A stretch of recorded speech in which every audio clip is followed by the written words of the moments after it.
The driver of the van hit by a 6-pound rock in Michigan is speaking out about the deadly incident for the first time.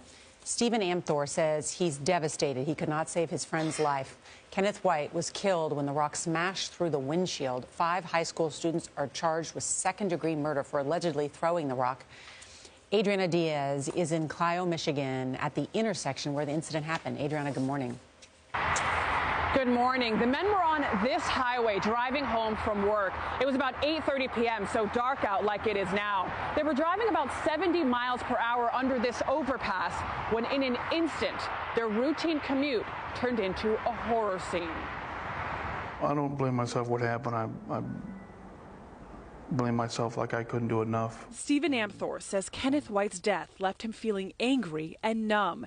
He was driving White, his employee, home after a day's work. They were talking about baseball when a rock suddenly smashed through the windshield. We were less than 5 miles from his house, and next thing you know, I'm pulled over trying to keep him from bleeding out.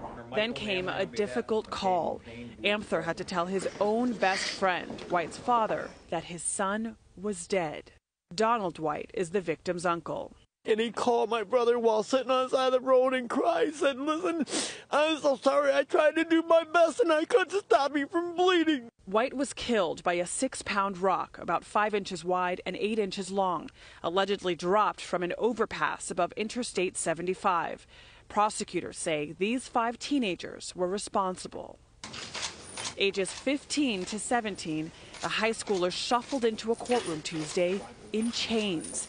They could face up to life in prison for second-degree murder.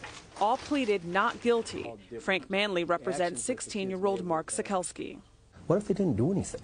What if they're afraid of the older kid and they're standing there? Does that make them a murderer? White, a 32-year-old father of 4, was declared dead on arrival at the hospital. One of his children is just 5 years old.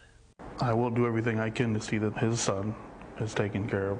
He's not going to get to grow up with a father like I did. And I think that's what hurts the worst. Amthor hopes this case serves as a warning to other teens.